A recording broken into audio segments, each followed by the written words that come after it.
হরে কৃষ্ণ। আমি সঞ্জয়। আমার চ্যানেলের নাম সনাতনী কথা সত্য কথা। তো আজকে আবার এসেছি আরেকটি নতুন তত্ত্বকথা নিয়ে।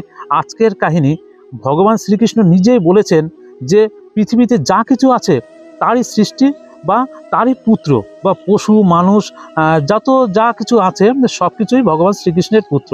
তা উনি বলে গেছেন। তো কোন গ্রন্থ থেকে বলেছেন আমি তাও আপনাদের সামনে আমি তুলে ধরছি। গ্রন্থটির নাম আনন্দের আধার শ্রীকৃষ্ণ। এর ভেতর থেকে আমি একটি অংশ আপনাদের সামনে তুলে ধরছি। তো ভিডিওটি যদি ভালো লাগে অবশ্যই লাইক কমেন্ট শেয়ার করে দেবেন। তাহলে আর কথা বাড়ালাম না, তাহলে শুরু করছি আজকের কাহিনী। দেখতে থাকুন। শ্রীকৃষ্ণ আপনার হৃদয়ে অবস্থান করছেন এবং আমার হৃদয়েও অবস্থান করছেন।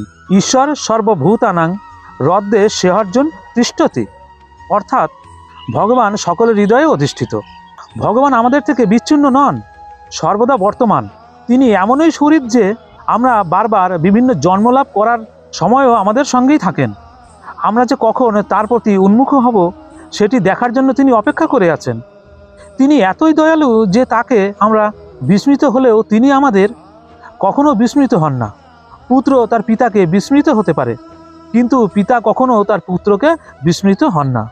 সেই রকম সব কিছুর সকলের সমস্ত জীবের আদি পিতা ভগবান কখনো আমাদের পরিত্যাগ করবেন না।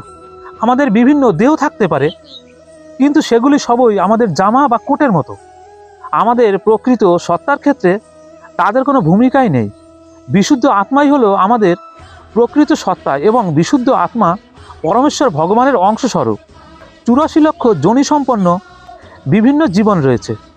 এমনকি জীববিজ্ঞানী এবং নৃতত্ত্ববিদেরাও সঠিকভাবে হিসাব দিতে পারে না, কিন্তু সৎশাস্ত্রসমূহ থেকে আমরা এই সমস্ত তথ্য লাভ করে থাকি।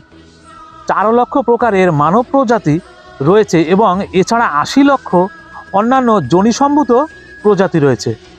কিন্তু পরমেশ্বর শ্রীকৃষ্ণ ভগবান বলেছেন যে পশু, মানব, সর্প, উপদেবতা, দেবতা আদি সকলেই বাস্তবিক তার পুত্র।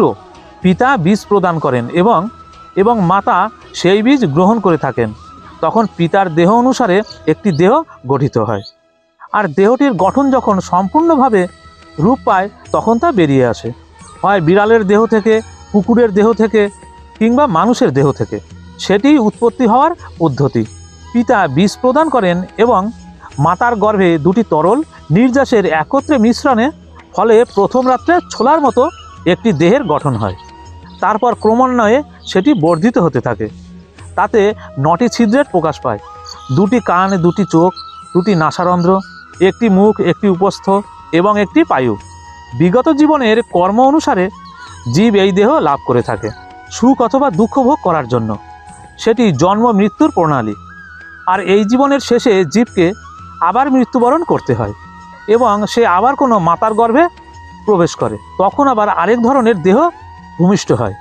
এটি জন্মান্তরের প্রণালী। আমাদের বুদ্ধিমত্তা সম্পন্ন হয়ে অনুসন্ধান করা উচিত কিভাবে আমরা জন্ম মৃত্যুর চক্র এবং দেহান্তরের এই প্রক্রিয়া থেকে নিষ্কৃতি লাভ করতে পারি। সেটি মানব জীবনের একটি বিশেষ সুবিধা। আমরা জন্ম মৃত্যুর মাধ্যমে বারবার এই রকম পরিবর্তনের প্রক্রিয়া বন্ধ করতে পারি। আমরা আবার আমাদের প্রকৃত চিন্ময় স্বরূপ লাভ করতে পারি এবং পূর্ণ জ্ঞানময় ও শাশ্বত জীবন সম্পন্ন আমাদের স্তরে অধিষ্ঠিত হতে পারে। সেটি বিবর্তনের উদ্দেশ্য। তবে আমাদের এই সুযোগ নষ্ট করা উচিত নয়।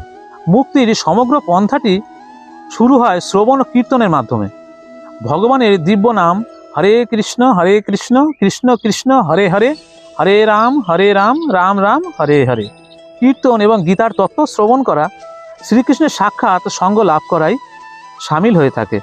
এই পন্থাটিকে বলা হয় কীর্তন। এমনকি কেউ ভাষা বুঝতে না পারলেও কেবল শ্রবণ করার মাধ্যমেই পুণ্য অর্জন করতে পারে। তার সেই অর্জিত সম্পদ তাকে পূর্ণ জীবনে লাভ করতে সহায়তা করে। এমনকি কোনো কিছু বুঝতে না পারলেও এটি এতই শক্তিসম্পন্ন। শ্রীকৃষ্ণ সম্বন্ধীয় বিষয়বস্তু 2 প্রকার। একটি শ্রীমদ্ ভাগবত গীতা, যা শ্রীকৃষ্ণের দ্বারা কথিত হয়েছে, আর অন্য বিষয়বস্তুটি শ্রীমদ্ ভাগবত, যা শ্রীকৃষ্ণের সম্বন্ধে কথিত হয়েছে। সুতরাং এই 2 প্রকার কৃষ্ণ কথা বা কৃষ্ণ সম্বন্ধীয় রয়েছে এবং উভয়ই সমান শক্তি সম্পন্ন, কারণ তারা শ্রীকৃষ্ণের সঙ্গে সম্বন্ধযুক্ত। এইটুকুই ছিল আজকের কাহিনী। আগামী দিনে আগামী পর্বে আবার কোনো নতুন কাহিনী নিয়ে আসবো। ততক্ষণ আপনারা অবশ্যই ভালো থাকবেন, সুস্থ থাকবেন। হরে কৃষ্ণ।